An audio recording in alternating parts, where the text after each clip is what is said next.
System Shock is a series that has been on hiatus since 1999. The original game was released in 1994 and was developed by Looking Glass Technologies. And then 5 years later, in 99, the sequel was released by Looking Glass Studios in partnership with Irrational Games. And this series has gone on to influence the Deus Ex series along with Bioshock. We are now nearing the release of a third entry in the franchise, so I thought this would be a good time to break down everything we know about the game and all the news that has been circulating since the game was first announced in early 2015. So this is everything we know about System Shock 3. As always, the links to the sources, if still available, will be in the description below. And with that out of the way, let's get right into it.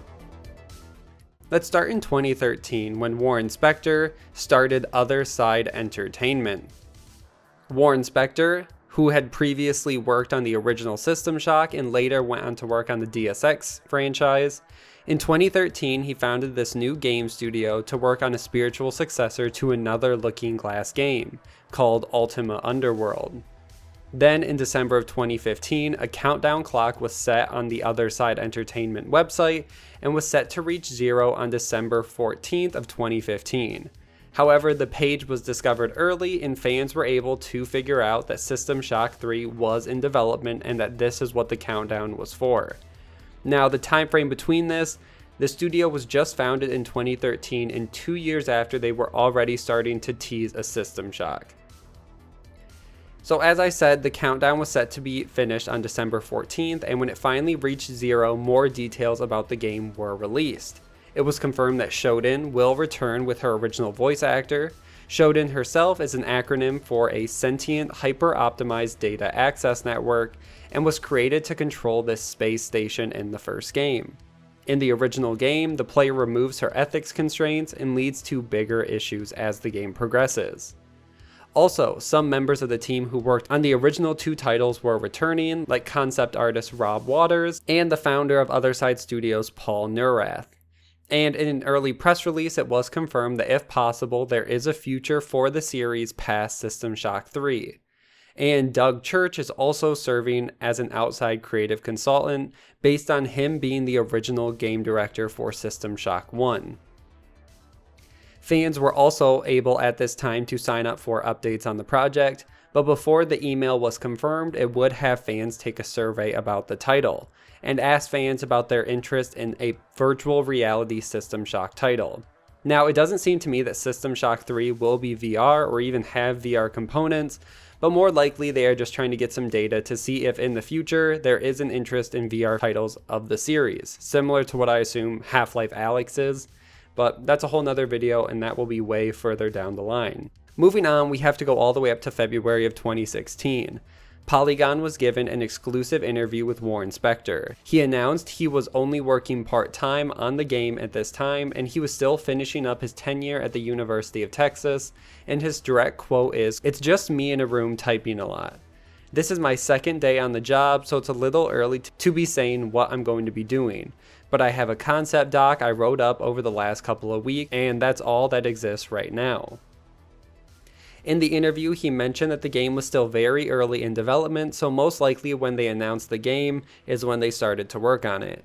He then mentions that the team is spending time on going back and playing the original System Shock games to see what aspects from the original they should take and then move from the past games into the new games. His direct quote said, "I haven't played them in years. I hope it's not weird. I hope I've forgotten it all so it feels new. I think I know the world of System Shock pretty well, but the details are gone. I don't remember every nook and cranny. I need to relive the experience at being at Citadel Station." System Shock 2 I didn't have anything to do with. It was a separate team, so that one I really need to play because I wasn't immersed in it for so long. I want to get the details back so I know what fans want and I know what I can do to appeal to non-fans as well.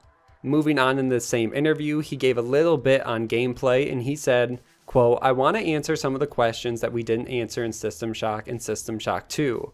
I'm thinking about those questions that went unanswered. I'm thinking about what the game is really about.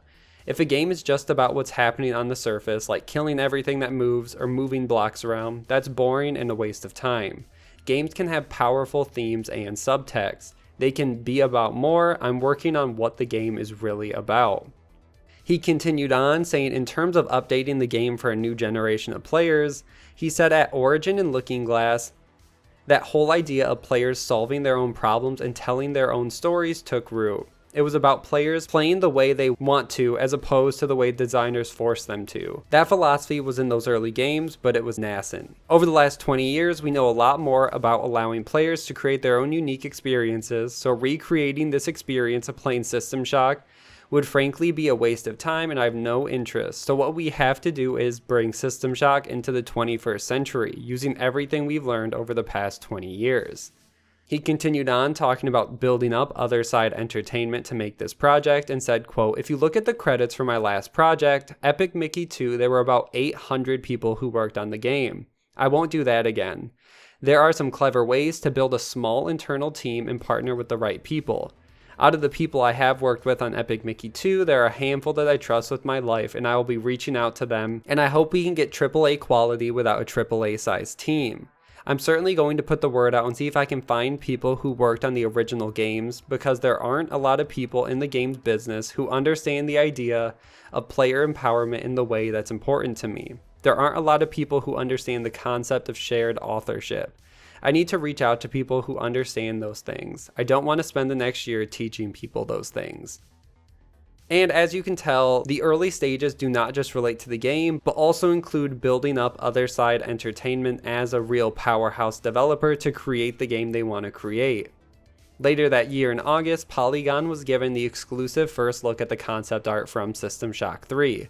Since then, the company also announced some of the new hires, one of which was Arturo Pelucio, who worked on Dark Age of Camelot and Warhammer Online, along with Jason Hughes, who was hired as a technical director and previously worked on Wing Commander and Epic Mickey. The design director was hired, and that spot was filled by Sheldon Piccati, who worked on Deus Ex and America's Armory. The lead designer was hired, and that is Tim Stelmach, who worked on the original System Shock and Thief, The Dark Project. And the art director was hired as Nate Wells. He also worked on System Shock 2 and Bioshock. Along with that news, 2 pieces of the concept art were released. One was Shodan, the artificial intelligence villain, which was made by Arturo, and the other is done by the concept agency Massive Black, and the concept art was of Citadel Station, which was the setting for the original game. On top of receiving 2 pieces of concept art, Polygon was also given another exclusive interview with Warren to talk early game details, and the first question had to do with Shodan. He said, quote, Shodan is the heart and soul of the System Shock games.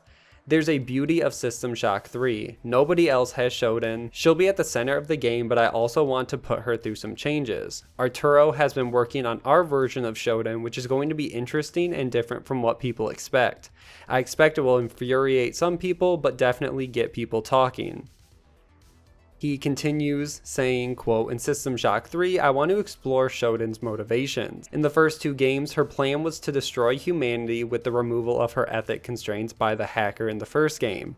She's going insane, but we never explained why she wants to destroy humanity. So we're going to be exploring the idea of super intelligence and what would motivate a super intelligent AI. He also goes on to mention the biggest cliffhanger of the second game, where Rebecca Seidens has Shodan downloaded into her mind, and that's where the game ends. So Warren continues saying, quote, we are going to be picking up all of the loose threads in System Shock 2. Rebecca Seidens is going to appear in this game for sure. And the article goes on to say there are 6 survivors from the previous game, and they will all have their own story told in System Shock 3. NPCs will include Shodan, Seidens, and Tommy Suarez, along with Rebecca Lansing. And the game will also have the hacker from the first System Shock, along with the soldier from System Shock 2. Warren continues saying, quote, we're going to tell their story. There are a lot of questions that went unanswered in those first 2 games, and we have an obligation to fans to fill in the blanks. For new players, I think that will pull them into a compelling narrative. It will also cover Edward Diego, who is the NPC in the first game, who actually first tells the player to hack into Shodan. As for the timeline of the game, the original System Shock takes place in 2072, while the sequel takes place in 2114, and Warren did confirm that the third game will take place in 2114 as well. But as we get further, we see that this time might have changed during development. As for themes, Spector said, quote, he wants to create a game that addresses today's concerns and that draws upon modern technological advances to make predictions about the future. He goes on to say, I like to base everything in reality and extrapolate from there. We want to be able to look at where we are today and ask, where might we be 100 years from now? He also continues talking about different areas we can see in the game. He says, quote, like the original, the game will feature vital spaces as well as real-world locations as the player tackles Shodan on her own cyber turf. There's been a lot more research into UI and superintelligence in the recent years that will find itself in System Shock 3. We understand hacking a lot better than we used to, and it will present in a completely different way than it was presented in earlier games. Back when we made System Shock, Cyberpunk was still at its height in terms of popularity and cultural significance, and it was a big inspiration.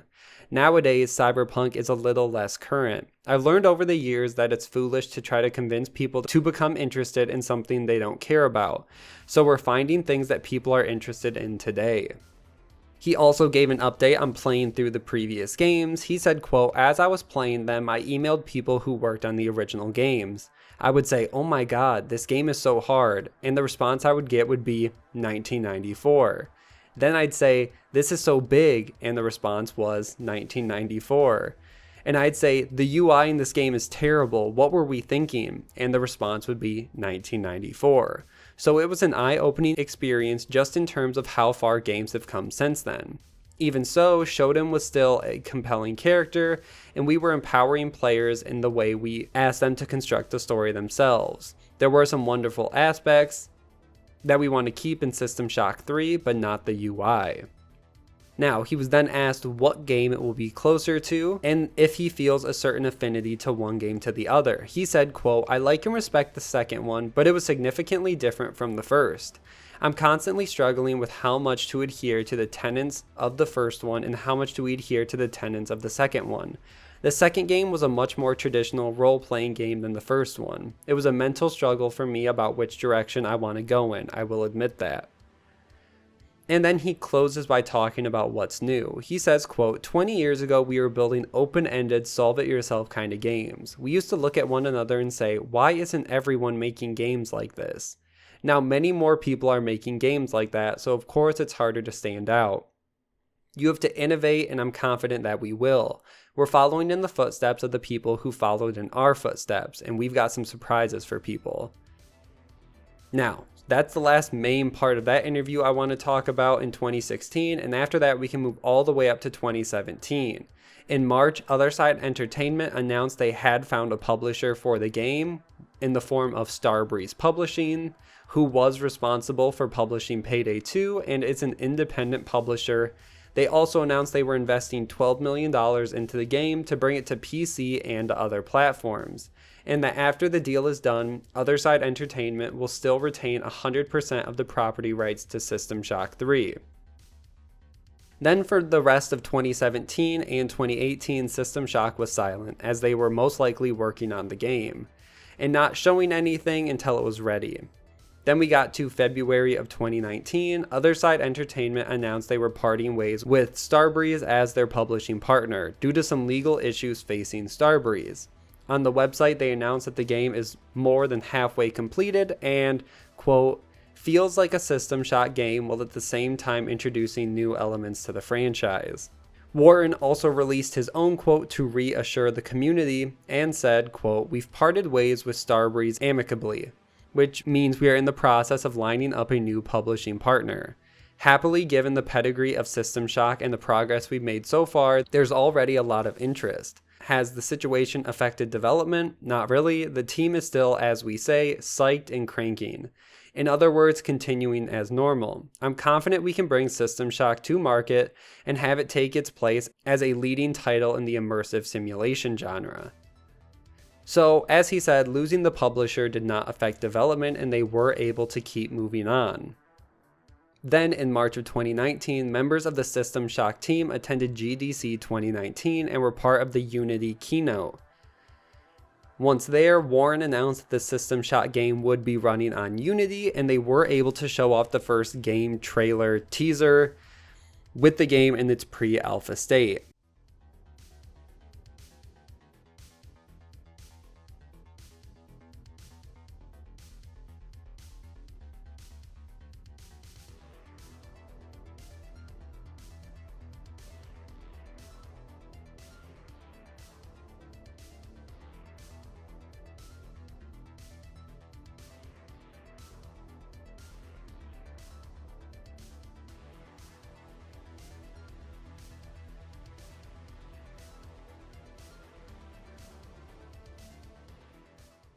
They went on to talk more about Unity, so I'll include a few different clips here that stuck out to me, so let's run these clips. Please welcome Warren Spector. Hey everybody, I'm Warren Spector. I'm the creative director on System Shock 3. In case you haven't guessed by now, I'm here to announce that the Other Side Austin team is building System Shock 3 with Unity. System Shock games, from a narrative standpoint, are set in a world that's part cyberpunk, a little bit space opera. But more important to me is that from a gameplay standpoint, we call them immersive simulations. What that means is we merge a variety of genres, which drives marketing guys crazy, which I love. Anyway, System Shock is part first-person shooter, part role-playing game, and part survival horror game. But most important about immersive simulations is the idea that they empower players to create their own stories, to craft their own unique experiences. In System Shock 3, we want players to feel alone in a strange and dangerous place, a station on the outskirts of our solar system. It's a world that was once alive with activity, but is now controlled by a rogue AI named Showdown. Living on this station, or unliving on this station, are only robots, mutants, and the dead. Now, with that in mind, with that description having been said, you can probably expect that there are some key things that we're trying to achieve. Fear, feeling of horror, feeling of dread. We've got a bunch of gameplay systems in mind that we're absolutely not going to talk about today. But from a visual standpoint, we needed a setting that was kind of noir-like, dominated by deep, dark, problematic, disturbing shadows, and punctuated by areas of intense, focused light. But that's about all I can say right now. In a minute, we're going to have Elizabeth Legros and Lucas come back out here and tell you how we achieved that look. I will also say that assets from the trailer were then posted on the respective ArtStation pages, so I will link those down below if you want to see anything from the trailer isolated or in high quality. I think most of what they said in the interview was pretty self-explanatory, so I don't see any need to go into it more than we already have.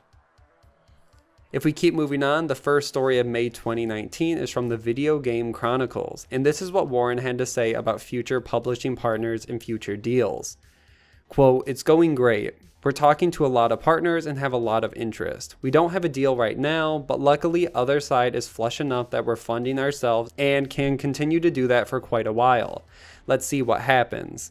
We need somebody to say, yeah, let's talk deal terms, and we're in that kind of situation with some folks, but we're not quite finished yet."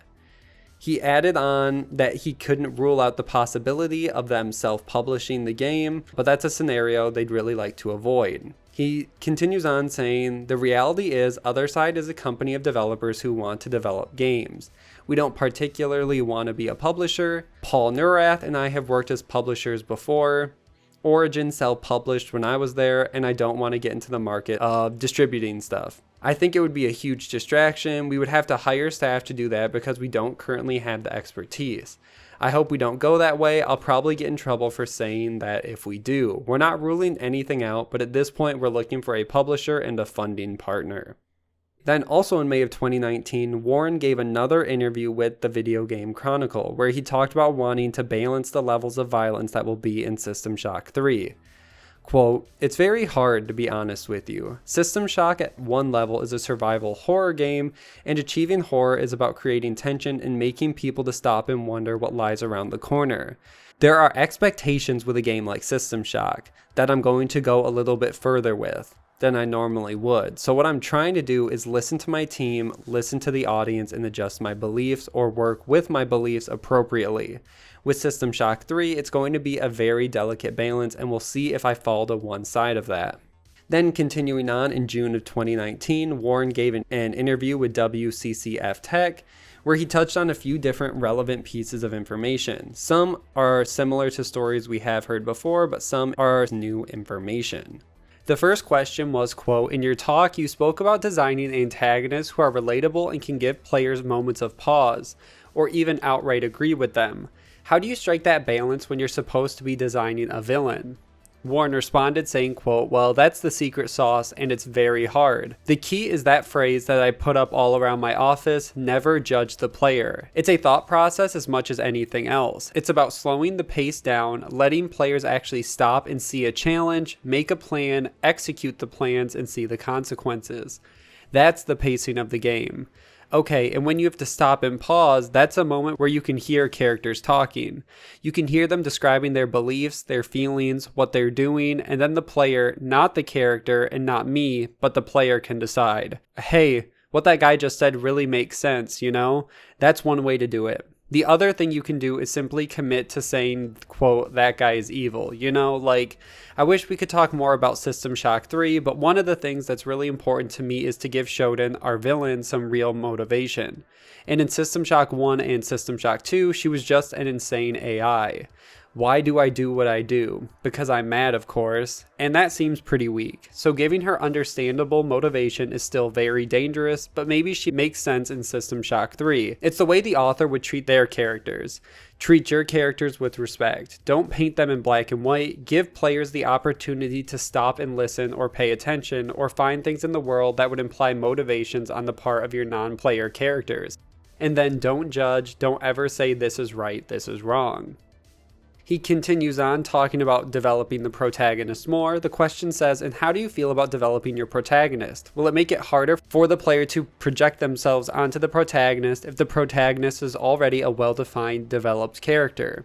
Warren said, that is why I never develop my protagonists. It's important for me that we do not layer so much backstory and so much character that players can't inhabit the body of the hero. They have to become the hero. I'm going to choose my words carefully or I will get myself in trouble, but I don't find it very interesting either as a player or as a developer to manipulate a puppet. I'm not a puppet show guy. We have the opportunity in this medium to let you see the world through your own eyes and interpret what's happening in the world, using your own brain and making decisions that are logical to you. And so we have to explore that. And part of that, one of the things that go with that is not saying this is Joe Blow, you know, who's an ex-CIA agent, he hates the color green, and he shoots first and asks questions later. No, I mean, it's going to be the player in the body of the hero. And then to finish up, he says, is there anything else you can tell me about System Shock 3? Warren says, okay, hear me choose my words carefully. It won't require prior knowledge of the earlier System Shock games, because we want to grow the audience beyond just the core fans. But if you are a fan of the original games, there'll be things in there that I think you'll find appealing. There were some survivors in the first two games that we don't talk about too much, so maybe you'll learn what happened to them. Shoten is coming back, of course, but this time we're going to kind of make her a complete character with believable motivations, and you'll see her change and grow over time in logical ways. Citadel Station is going to come back from the first game, except maybe not in the way people expect. We're going to continue to try to capture the vibe, the combination of the shooter with the light role-playing and survival horror, and stick with that. We're going to tell a story in that traditional System Shock way where there are no living characters and you have to piece what happened and what you need to do together from video logs and emails and messages and some folk off-site, just like the original. Beyond that, I should probably not say anything. Then we have to jump to September of 2019 where the System Shock 3 pre-alpha gameplay teaser trailer was posted along with 3 new screenshots from the game. The trailer shows what looks like we have a choice to either have a stealth-focused playthrough or a more violent playthrough, and we see a multitude of weapons throughout the trailer that can be used to take down enemies. Obviously, this is still pre-alpha, so much is going to change. It's going to look a lot more polished by the time it actually gets into our hands.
And the last interview and last thing I want to talk about comes from GameSpot and was the most recent information we have about the game. Warren mentions that more pressure is on this game than any other game he's worked on. So the first question says, when you say every game should do something that other games haven't done before, can you talk about anything System Shock 3 is doing that you might consider that? Warren says, sure, in about 9 months. It's a little too early, but I will tell you that we have 2 things that I think are really going to set the game apart.